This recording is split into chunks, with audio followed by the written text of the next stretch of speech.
High, আপনারা যারা এই সুন্দর প্রাকৃতিক সান্নিধ্যে আসতে চান তাদের জন্য আমার একটা মেসেজ।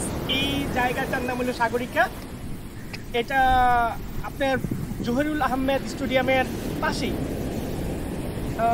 এই থেকে আমার মনে হয় 500 মিটার বা হ্যাঁ আপনার আনুমানিক 1 কিলোমিটার, মানে জহিরুল আহমেদ স্টেডিয়াম থেকে 500 মিটারই কাছে এই সুন্দর প্রকৃতির অনবদ্য একটা রহস্য।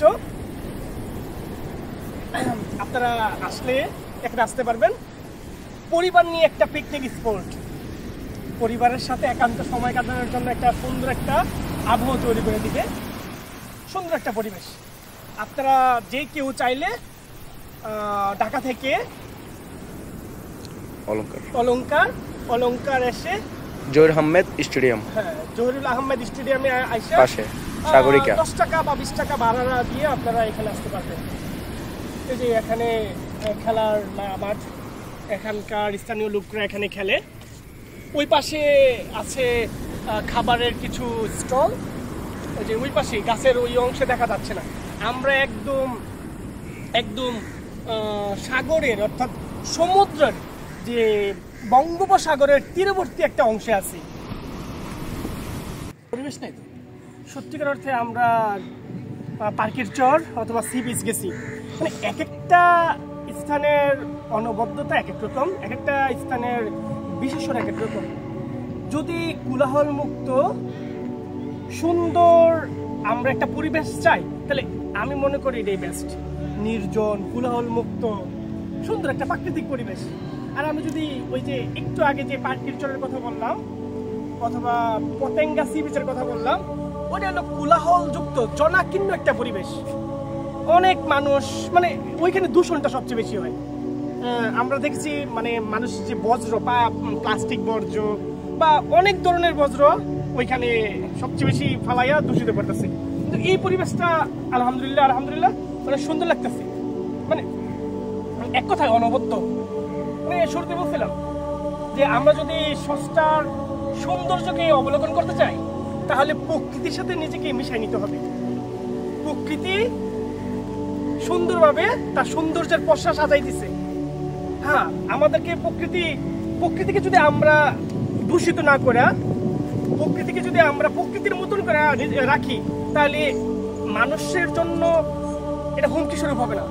কারণ এই যে আজকের জলবায়ুর পরিবর্তন মানব সৃষ্ট কারণে হয়। আমরা মানুষরাই সবচেয়ে বেশি প্রকৃতির যে দূষণ, পলিউশন, এগুলো আমাদের দ্বারাই হইতেছে। আচ্ছা, নির্মল বাতাস আমরা পাচ্ছি না, এর জন্য দায়ী আমরা। মানে প্রাকৃতিক পরিবেশকে আমরা সংরক্ষণ না করে প্রাকৃতিক পরিবেশকে আমরা আরো দ্রুত নষ্ট করি। আমি আশা করি এই সুন্দর পরিবেশটা যেন অন্তত মানুষের কারণে নষ্ট না হয়। প্রকৃতি তার নিজস্ব সক্রিয়তা, নিজস্ব সৌন্দর্য যেন ধরে রাখতে পারে। আমাদের উচিত বসবাসযোগ্য একটা পৃথিবী যেন করে দিতে পারে আমাদের পরবর্তী প্রজন্মকে। এর জন্য সুকান্ত ভট্টাচার্য তার একটা কবিতায় বলছে, আমরা আমাদের পরবর্তী প্রজন্মকে সবচেয়ে সুন্দর সাবলীলভাবে যেন রাখতে পারি, এই পৃথিবীকে ওইভাবে আমাদের গঠন করে নিতে হবে। তো আমার এই ভিডিওতে আপনাদের প্রতি একটা মেসেজ, আমরা যথাসাধ্য চেষ্টা করব প্রকৃতিকে নির্মল রাখার জন্য। বেশি বেশি করে গাছ লাগাবো, প্রকৃতিকে দূষণের হাত থেকে রক্ষা করব। যতটুকু সম্ভব মাছ অক্সিজেন প্রোডাকশন করব, আর কার্বন নির্গমনের পথ যতটুকু সম্ভব হ্রাস করা। প্রকৃতিকে একটা সুন্দর বসবাসযোগ্য একটা পরিবেশ গঠন করতে হবে আমাদের, এটা আমাদের নৈতিক দায়িত্ব।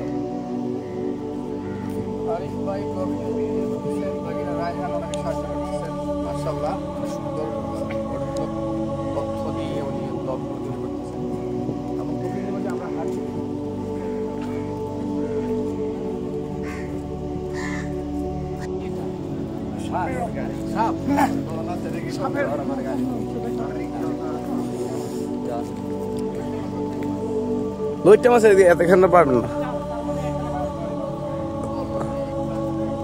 ওই দেখেন বাসগুলো আছে মামা, এইগুলোতে কিন্তু মাছ ধরে। জোয়ার যায় যে সময় যায়, সময় মাছ পাওয়া যায়।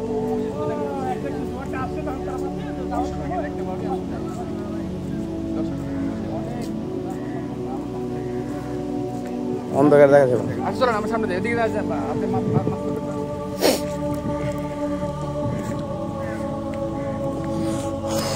আরে সবগুলো তো এক ঠিক আছে না, কিন্তু ঠিক আছে ও এখানে বসে যাওয়া সম্ভব?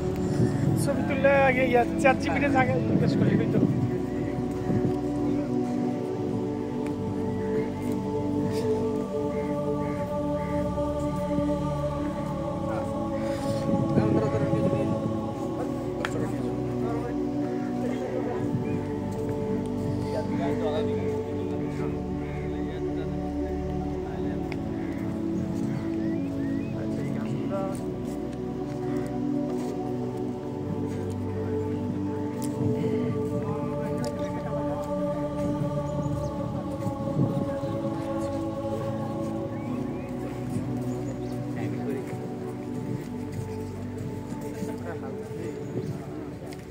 জি